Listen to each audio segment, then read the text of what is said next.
जय हिंद छात्रों, आपका अपना YouTube चैनल ज्ञान गंगा एजुकेशन में स्वागत है। तो आज हम पढ़ने जा रहे हैं डीएलएड अंतिम वर्ष के अंतर्गत विषय है भाषा व भाषा शिक्षण स्तर 2 के अंतर्गत जानेंगे इकाई 1 के अंतर्गत हम जानेंगे अध्याय 4 और अध्याय 4 में हम प्रश्न है बाल साहित्य परक चिंतन की आवश्यकता, इस पर विचार करेंगे। अब जरा सोचिए कि जो हम बाल साहित्य की जो परिभाषा हमने बताया कि बाल साहित्य अर्थात बच्चों के बाल मनोविज्ञान को ध्यान में रखकर जो साहित्य निर्माण की जाती है उसे बाल साहित्य कहते हैं। तो यहाँ पर ध्यान देने वाली बात यह है कि बच्चों के बाल मनोविज्ञान अर्थात बालक को क्या चाहिए, बालक को किस चीज की आवश्यकता है, बालक को किस चीज की आवश्यकता को और ज्यादा बेहतर किया जा सकता है, बालक चाहता क्या है, बालक की इच्छाओं को कैसे संतुष्ट किया जाए। तो अनेक प्रकार के बाल मनोविज्ञान को ध्यान में रखकर बाल साहित्य का निर्माण किया जाता है। तो यहाँ पर प्रश्न उठता है कि बाल साहित्य परक चिंतन की आवश्यकता है ना, तो बालक को बहुत कुछ चाहिए उनकी इच्छाओं को पूर्ति करने के लिए, तो ऐसे साहित्य का निर्माण करना चाहिए, है ना। तो इस प्रकार हमें ध्यान देने वाली बात यह है कि जब हम बच्चों के लिए साहित्य का निर्माण कर रहे हैं, है ना, तो ऐसे साहित्य का निर्माण न करें जिनसे उनका मन कुंठित हो, वह कल्पना के सागर में उड़े, ऐसे साहित्य का निर्माण करना चाहिए। साथ ही साथ उनके विचारों को और नया रूप दे सके, है ना। और इनके अलावा और बहुत कुछ ऐसे कार्य है जिनके माध्यम से बालक का अधिक से अधिक विकास हो सके, तो ऐसे साहित्य को क्या करना चाहिए, रखना चाहिए। तो इस पर चिंतन करने की आवश्यकता है, इस पर मंथन करने की आवश्यकता है कि ऐसे साहित्य को बच्चों के सामने न दे जिनसे उनका मन कुंठित हो, उनका विकास होना रुक जाए और जिनके माध्यम से अर्थात साहित्य के माध्यम से जो हम पाठ्यक्रम की ओर ले जाते हैं वह विकास रुक जाए। तो ऐसे साहित्य का निर्माण किया जाए कि जिनसे बालक का अधिक से अधिक विकास हो सके। इस पर सोचने की जरूरत है, इस पर सोचने की जरूरत है, इसलिए जरूरत है सोचने की ताकि हम उनके लिए जो साहित्य निर्माण कर रहे हैं वो उनके अनुरूप हो, उनके स्तर के अनुरूप हो। ठीक है, अगर उनके अनुरूप हम नहीं दे पा रहे हैं, बालक के अनुरूप हम नहीं दे पा रहे हैं तो वह दिशा से भटक जाएगा। तो इस पर चिंतन करने की आवश्यकता है। जो कल्पना के सागर में उड़ने वाला है, गोते लगाने वाला है, क्या है, उस पर विराम लग जाएगा। तो ऐसे साहित्य को जब हम बना रहे हैं तो उस पर सोचने की आवश्यकता है।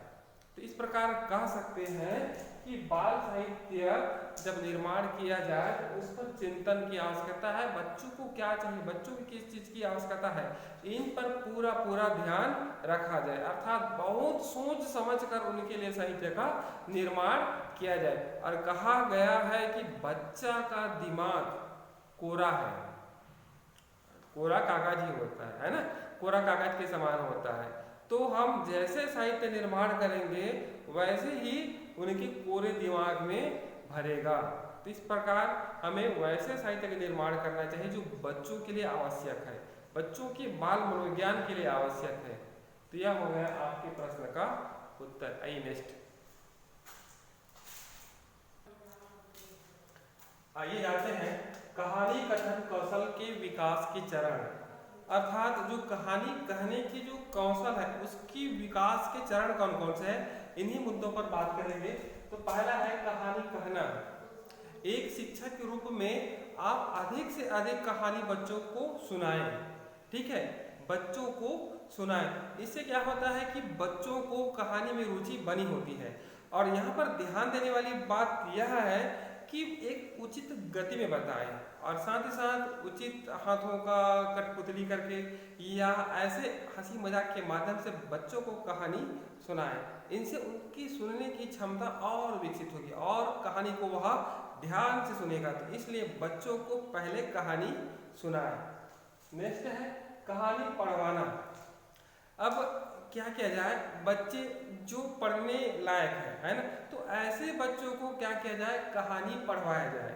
कहानी पढ़कर क्या होगा, वह अधिक से अधिक और नए शब्दों से अवगत होगा अर्थात जानेगा। इसलिए बच्चों को अधिक से अधिक कहानी पढ़वाना चाहिए और कहानी पढ़ने से कहानी को वह याद भी कर लेगा, इसलिए बच्चों को अधिक से अधिक कहानी पढ़वाना चाहिए।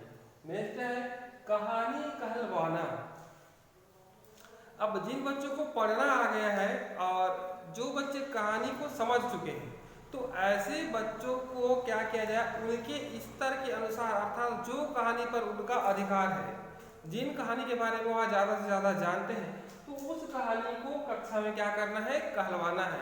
ठीक है, तो बच्चे कक्षा में सारे बच्चों को सुनाएगा, है ना।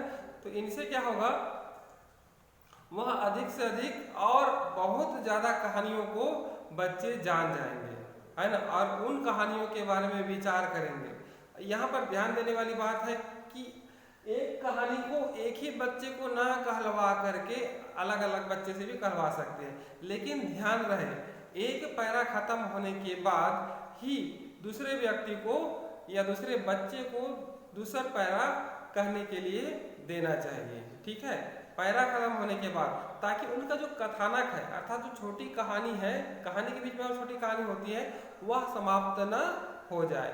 इसलिए बच्चों को ऐसे कहानी कहलवाना चाहिए जिनसे बच्चों को अधिक से अधिक याद हो और कक्षा में सुना सके। ठीक है, नेक्स्ट आइए कहानी लिखवाना। अब जिन बच्चों को कहानी याद हो गया है, तो ऐसे बच्चों को कहानी लिखवाने चाहिए, कहानी लिखने के लिए कहना चाहिए। और आपको पता ही है कि बच्चे जब कहानी लिखते हैं तो उसमें नए नए शब्दों का समावेश करते हैं, नए नए अर्थों का समावेश करते हैं, साथ ही मुहावरा के कुछ लोकोक्ति को भी डाल सकते हैं, है ना, जो क्या होता है कहानी को और प्रगाढ़ बनाता है। तो इस प्रकार कह सकते हैं कि बच्चों को कहानी लिखवाना चाहिए, उनकी लेखन शैली का विकास होगा। लेखन शैली के विकास के साथ साथ जितना ज़्यादा वो लिखेगा उतनी ही ज़्यादा उनकी लेखन कला का अभ्यास होगा। तो इसलिए कहानी को लिखवाना चाहिए, है ना। बहुत से छात्र ऐसे हैं जो पढ़ तो लेते हैं लेकिन कहानी को अपने शब्दों में नहीं लिख पाते, इसलिए छात्रों को यह अभ्यास करने का पर्याप्त अवसर देना चाहिए। तो वह किसके माध्यम से हो सकता है, कहानी लिखकर। ठीक है, तो यह हो गया है कहानी कथन कौशल के विकास के चरण। ठीक है, तो सबसे पहले हम एक शिक्षक के रूप में कहानी को क्या करेंगे, कहेंगे, बच्चों को सुनाएंगे। दूसरा में क्या कहेंगे, कहानी को बच्चों द्वारा पढ़वाएंगे। तीसरा कहानी को बच्चों द्वारा कहलवाएंगे और चौथा कहानी को बच्चों द्वारा लिखवाएंगे। तो इनसे क्या होगा, कहानी कथन कौशल अर्थात कहानी को कहने के कौशल का विकास होगा। ठीक है, किस प्रकार कहानी को कहा जाता है, कैसे व्यक्त किया जाता है, कैसे उचित हाव भाव के साथ बच्चों को सुनाया जाता है, किस प्रकार और अन्य पहलुओं का उसमें समावेश किया जाता है। कुछ बच्चे ऐसे होते हैं जो अपने विचार कहानियों में समावेश कर देते हैं, तो इस प्रकार क्या होता है, वो कहानी पर उनका अधिकार हो जाता है ना। तो इसलिए बच्चों को कहानी कहने के कौशल का विकास होना चाहिए। तो इसके लिए एक शिक्षक को इन गुणों का होना बहुत ही आवश्यक है ना, तभी तो वह बच्चों के अंदर इन गुणों को पालन करा सकता है, लागू करा सकता है। आइए नेक्स्ट आइए जानते हैं बोलने के लिए सुनना आवश्यक है। क्या बोलने के लिए सुनना आवश्यक है? बहुत ही अच्छा प्रश्न है। तो इसका उत्तर हाँ, बोलने के लिए सुनना बहुत ही आवश्यक है। कहीं पर कुछ हो रही है ना, तो वहां पर हमें सुनना आवश्यक है कि वहां पर क्या हो रहा है। तो किसी के मुंह से हम सुनेंगे तो हमें यह ज्ञात होगा, फिर हम उसके बारे में और विस्तार से बोल सकते हैं कि यह घटना कैसे घटी, घटना होने के कारण क्या है, किस कारण ऐसा हुआ है, घटना में क्या क्या हुआ है, नुकसान तो नहीं हुआ है। हम अनेक प्रकार से उनके बारे में बोल सकते हैं। तो इसके पहले उस घटना के बारे में हमें सुनना आवश्यक है, तभी हमें उनका उत्तर सही ढंग से मिल पाएगा। ठीक उसी प्रकार अगर हम कहानी को अच्छे ढंग से सुन रहे हैं तो उस कहानी के बारे में हम ज़्यादा से ज़्यादा बोल सकते हैं, ज़्यादा से ज़्यादा अपना विचार दे सकते हैं और ज़्यादा से ज़्यादा हम उस कहानी के बारे में अपनत्व का गुण ला सकते हैं। ठीक है, तो इसलिए कहानी को बोलने के लिए सुनना बहुत ही आवश्यक है। और जितना ज़्यादा सुनेंगे उतना ज़्यादा हम उसके बारे में बोल सकते हैं। यह हमारे जीवन में भी लागू होता है ना। अगर हम वार्तालाप की बात करें, अर्थात हम सुनना बोलना एक प्रकार से वार्तालाप है, हम किसी को सुनेंगे तभी हम बोलेंगे, अर्थात दोनों के बीच वार्तालाप होगा, अर्थात संप्रेषण की क्रिया चालू हो जाएगी। तो इस प्रकार कह सकते हैं कि वार्तालाप में सुनना बोलना बहुत ही आवश्यक है। हम जितना ज़्यादा सुनेंगे उतना ज़्यादा उसके बारे में बोल पाएंगे, और जितना बोलेंगे हमारा जो भाषा पर पकड़ है और ज़्यादा मजबूत होती जाएगी। तो इसलिए कह सकते हैं कि बोलने के लिए सुनना बहुत ही आवश्यक है। आइए नेक्स्ट। अब यहाँ पर कहा गया बाल साहित्य का वर्गीकरण आयु के आधार पर। क्या हम बाल साहित्य का वर्गीकरण आयु के आधार पर कर सकते हैं? तो बिल्कुल हाँ, है। पहली से लेकर 8वीं तक की कक्षा में, है ना, बहुत से मतलब उम्र वाले बच्चे होते हैं, है ना। उसमें रहते हैं 5 साल के बच्चे, 6 साल के बच्चे, 8 साल के बच्चे, 11 साल के, 12 साल के, इस प्रकार आयु के अनुसार बच्चे होते हैं। तो हम जब कहानी का निर्माण कर रहे हैं, अर्थात बाल साहित्य का निर्माण कर रहे हैं, ठीक है, तो बाल साहित्य का निर्माण कर रहे हैं तो बच्चों के आयु के आधार पर यह बाल साहित्य का निर्माण करें, है ना। छोटे बच्चों को कहानी बहुत प्रिय लगता है और उसके पश्चात हम ऐसे कहानी का प्रयोग करें, ऐसे कहानी बाल साहित्य में डालें कि जिनसे उनका अधिक से अधिक विकास हो। पहेलियाँ डाल सकते हैं ताकि बड़े बच्चे बूझ सके, जान सके, है ना। उसमें और शब्दकोश डाल सकते हैं जिसे बड़े बच्चे भर सके।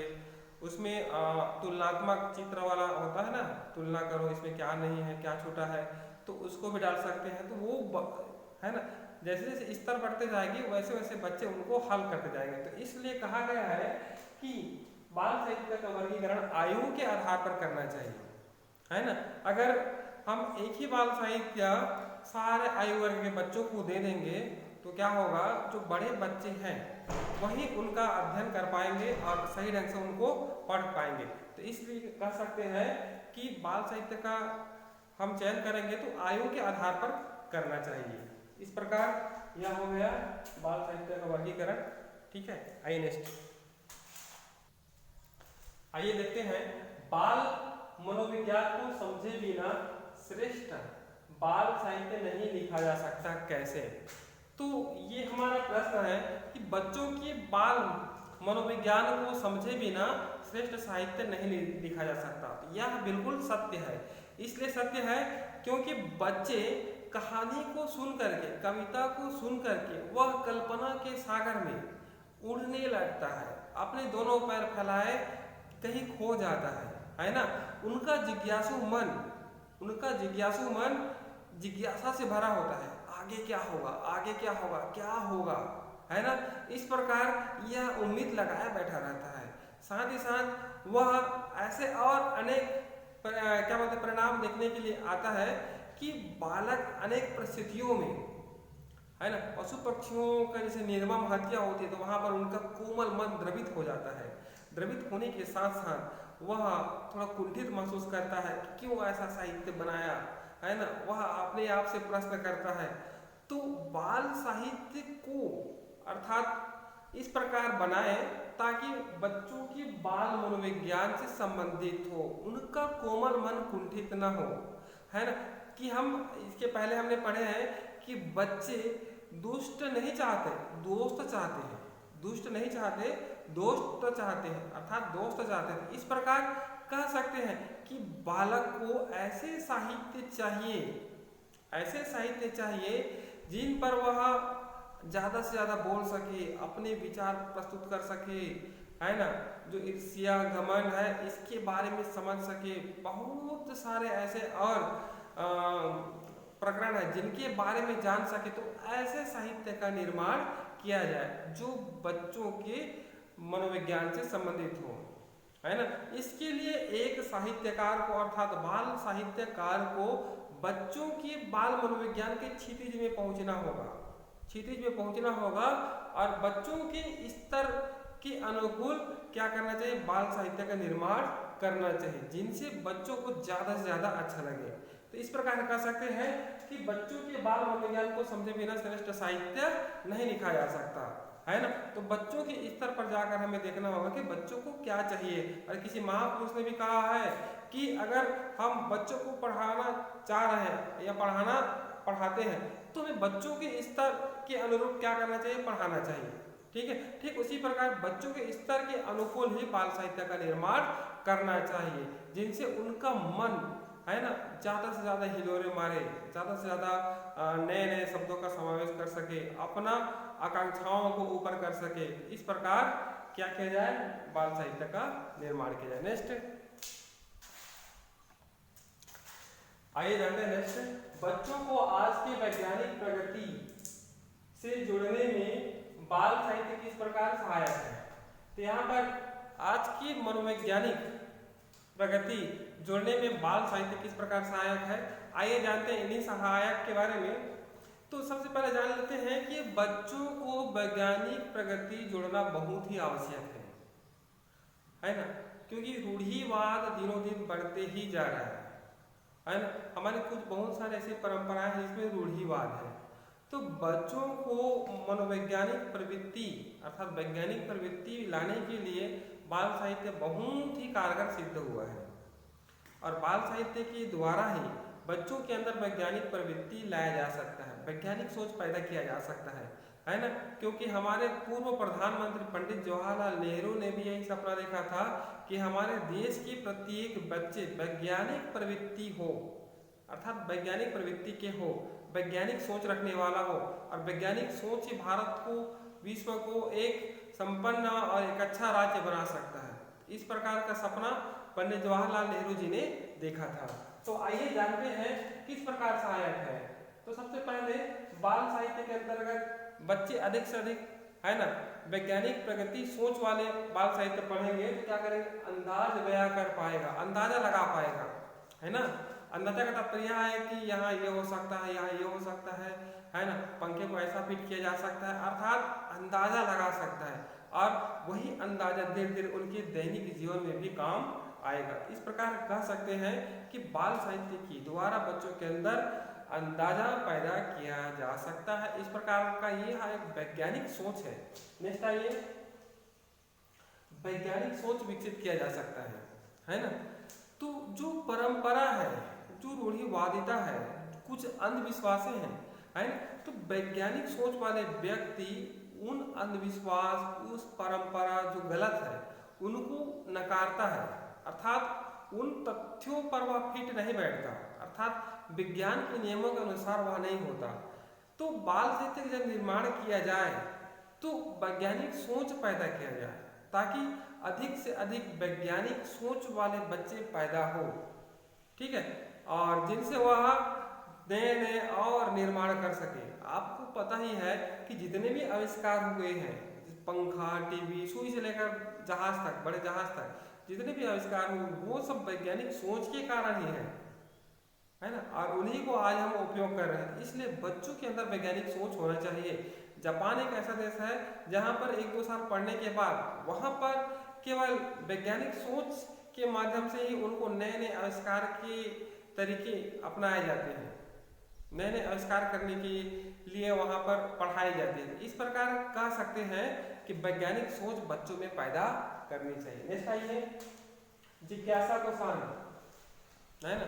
तो इस प्रकार कह सकते हैं कि बाल साहित्य बच्चों की जिज्ञासा को शांत करता है, बहुत हद तक शांत करता है। तो बाल साहित्य में वैज्ञानिक प्रवृत्ति से संबंधित कुछ न कुछ हो, है ना, तो वह क्या करता है, बालक के कोमल मन को शांत करता है, अर्थात उनकी सारी समस्या का समाधान करता है। इस प्रकार कह सकते हैं कि उनकी जिज्ञासा को शांत करता है। नेक्स्ट आइए, व्यवहारिक क्रियाकलाप।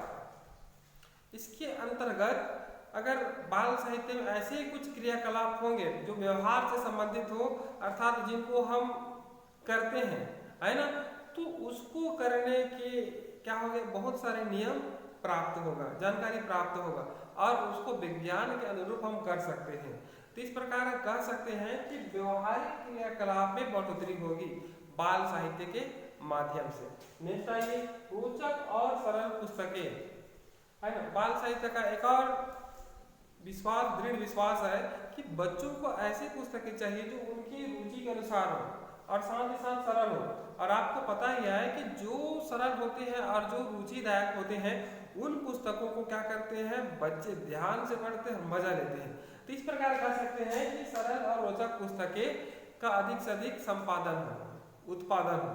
तो यह हो गया बच्चों को आज की वैज्ञानिक प्रगति में जोड़ने का बाल साहित्य किस प्रकार सहायक है। तो इस प्रकार सहायक है हम कह सकते हैं। और बच्चों के अंदर बाल प्रवृत्ति वैज्ञानिक प्रवृत्ति जोड़ना बहुत ही आवश्यक है ना।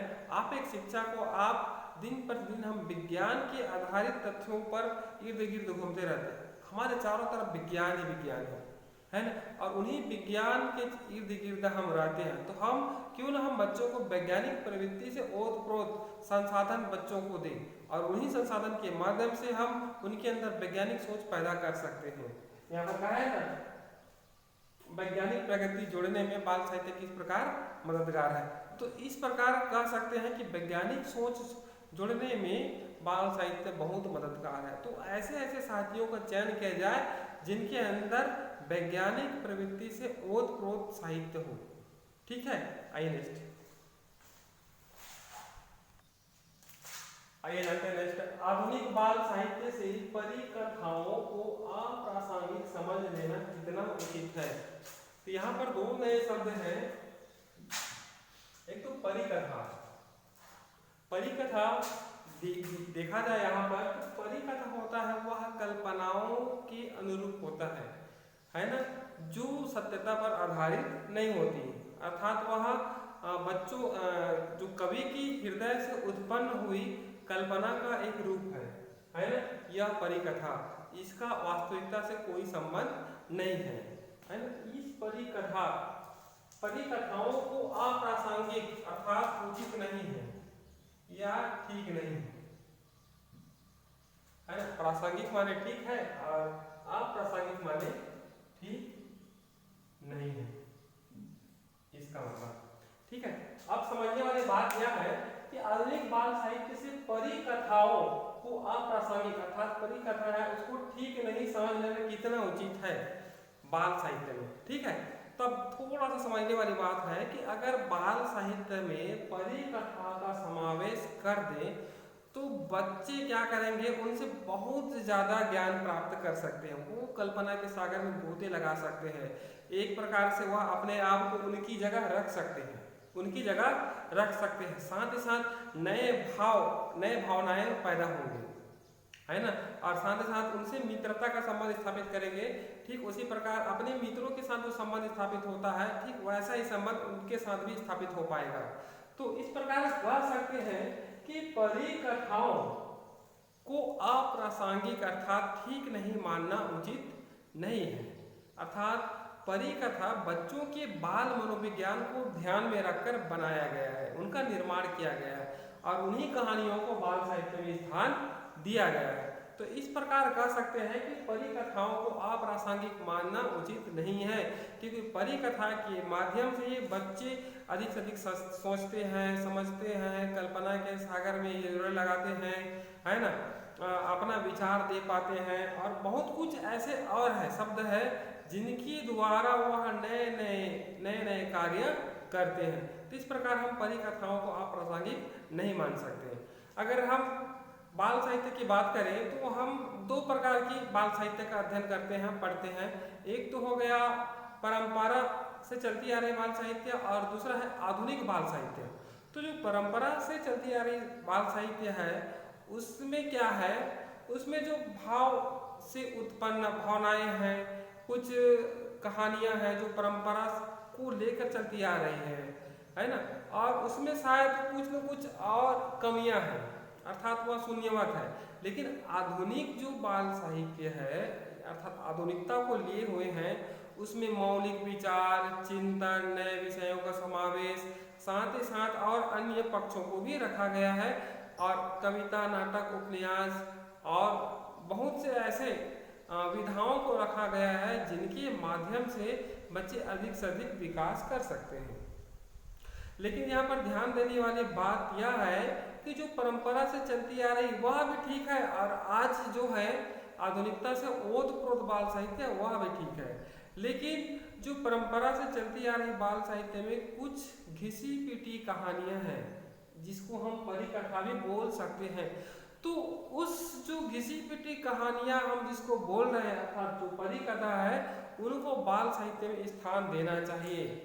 स्थान देने से बच्चों का अधिक से अधिक विकास हो पाएगा।